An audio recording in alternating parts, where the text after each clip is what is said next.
అందరికీ నమస్కారం. Welcome back to my YouTube channel moral talks. Please do share, like, subscribe to my YouTube channel. ఈ లక్షణాలు ఉన్న స్త్రీలు ఇంట్లో ఉంటే లక్ష్మీదేవి ఎప్పటికీ అడుగు పెట్టదని శాస్త్రం చెబుతుంది. ఇలాంటి స్త్రీ ఉన్న ఇంటికి లక్ష్మీదేవి ఎప్పుడూ రాదు. పేదరికం అనుభవిస్తూ ఉంటారు. మరి ఎలాంటి వారు ఈ వీడియోలో తెలుసుకుందాం. ముందుగా ఈ వీడియోకి లైక్ చేసి, షేర్ చేసి, సబ్స్క్రైబ్ చేసి కింద కామెంట్ బాక్స్లో ఓం లక్ష్మీదేవియై నమః అని కామెంట్ చేయండి. ఆ శ్రీ మహావిష్ణువు భార్య లక్ష్మీదేవి సిరి సంపదలకి ఆదిదేవత, జీవన సౌభాగ్యానికి ప్రతీక. లక్ష్మీదేవి ఈ లక్షణాలు ఉన్న స్త్రీలు ఉంటే ఆ ఇంట్లోకి లక్ష్మీదేవి ఎప్పటికీ అడుగు పెట్టదు. ఆడవారిని ఇంటి మహాలక్ష్మిగా భావిస్తూ ఉంటారు. ఆ ఆడవాళ్ళు చేసే కొన్ని పనుల వల్ల ఇంట్లోకి లక్ష్మీదేవి పోయి ఇంట్లో దారిద్ర్య దేవత ప్రవేశిస్తుంది. ఆ ఇంట్లో సంతోషాలు, ఆ ఇంటిని నడిపే విధానం, అలాగే అందరినీ జాగ్రత్తగా చూసుకునే బాధ్యత ఇంట్లో ఉండే ఆడవాళ్ళపైనే ఉంటుంది. ప్రాచీన కాలం నుంచి మన భారతీయులు ఇంటికి కూతుర్ని, కోడల్ని, భార్యను మహాలక్ష్మీదేవిగా భావిస్తూ ఉంటారు. స్త్రీ అనుకుంటే ఏదైనా సాధించగలరు. స్త్రీ అనుకుంటే ఒక ఇంటిని సుఖ సంతోషాలతో మార్చగలదు. లేదు అంటే స్త్రీ అనుకుంటే సుఖ దుఃఖాలు కూడా మార్చగలదు అని పండితులు చెబుతున్నారు.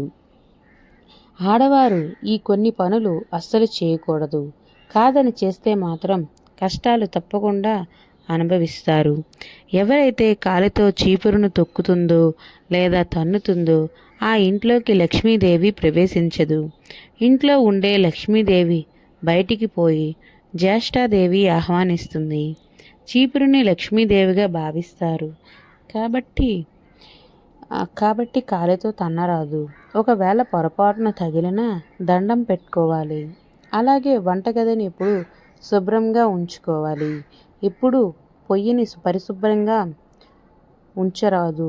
చెత్త చెదారం వంటివి ఏవైనా స్టవ్ పైన ఉంటే ఆ ఇంట్లో లక్ష్మీదేవి నిలవదు. అలాగే ఏ మహిళలైతే ద్వారం అంటే గుమ్మం తన్నుకుంటూ మట్టుకుంటూ వెళ్తుందో అలాంటి స్త్రీ ఉన్న ఇంట్లోకి లక్ష్మీదేవి అస్సలు అడుగు పెట్టదు. దీని వలన ఆర్థికంగా నష్టపోతారు. అలాంటి స్త్రీ ఉండే ఇంట్లో కూడా లక్ష్మీదేవి ఉండదు. గుమ్మానికి ఎదురుగా చెప్పుల్ని కానీ చీపుర్ని కానీ ఉంచరాదు. అలా ఉంటే ఆ ఇంట్లోకి లక్ష్మీదేవి అనుగ్రహం పొందటం చాలా కష్టమవుతుంది.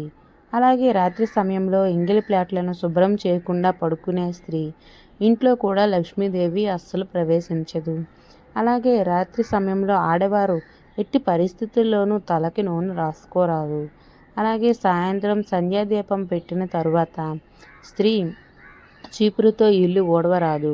ఒకవేళ ఊడ్చిన చెత్తని బయట పారేయకుండా పక్కకి పెట్టేయాలి.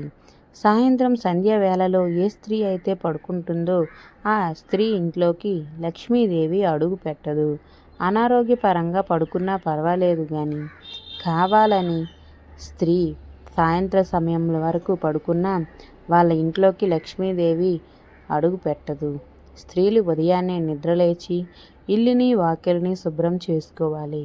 శుభ్రం చేసుకొని వాకిలిలో రంగోలీ వేసి మన ఇంట్లోకి లక్ష్మీదేవిని ఆహ్వానించాలి. ఇలా చేయటం వలన మన ఇంట్లోకి లక్ష్మీదేవి అడుగు పెడుతుంది. లక్ష్మీదేవి కృప కావాలంటే ఈ పూజలు తప్పక చేయాలి. మనం ఎంత సంపాదించినా కూడా చేతిలో పైసా కూడా నిలబట్లేదా? అయితే ఇంట్లో లక్ష్మీదేవి ఎప్పుడు ఉండాలనుకుంటున్నారా? ఎప్పుడూ లక్ష్మీదేవి ఉండాలంటే మాత్రం ఈ కొన్ని నియమాలు తప్పక పాటించాలి. మీ భర్త బయటికి వెళ్ళేటప్పుడు జేబులో యాలకులను పెట్టుకొని వెళ్తే అంతా మంచి జరుగుతుంది. ఇంట్లో ఎక్కువగా అరవడం అలాంటివి చేయడం వలన లక్ష్మీదేవి కోపం వస్తుంది. ఉదయాన్నే పాలు కాల్చే ముందు పొయ్యిని శుభ్రం చేసుకొని పసుపు రాసి కుంకుమ బొట్లు పెట్టి స్వస్తి గుర్తు వేసి పాలు పొంగించటం వలన మన ఇంట్లో లక్ష్మీ కటాక్షం సిద్ధిస్తుంది. ఉదయాన్నే బ్రహ్మ ముహూర్తంలో లేవాలి. దీనివల్ల ఆరోగ్యం మరియు ఆనందంగా ఉంటుంది.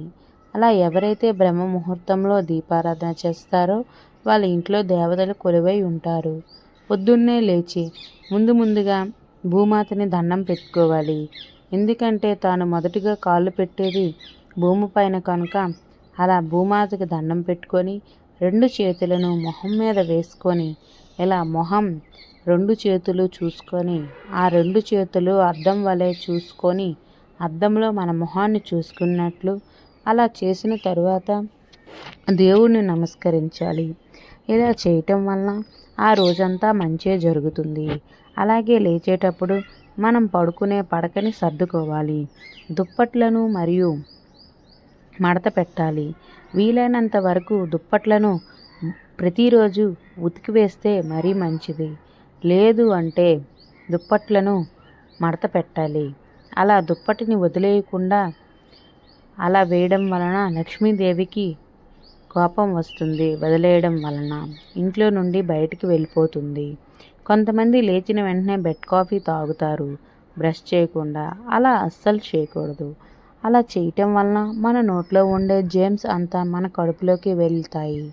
దీని వలన మనకి అనారోగ్య సమస్యలు ఏర్పడతాయి. Please do share, like, subscribe to my YouTube channel. ఇలాంటి మరికొన్ని వీడియోల కోసం నా ఛానల్ని సబ్స్క్రైబ్ చేసుకోండి.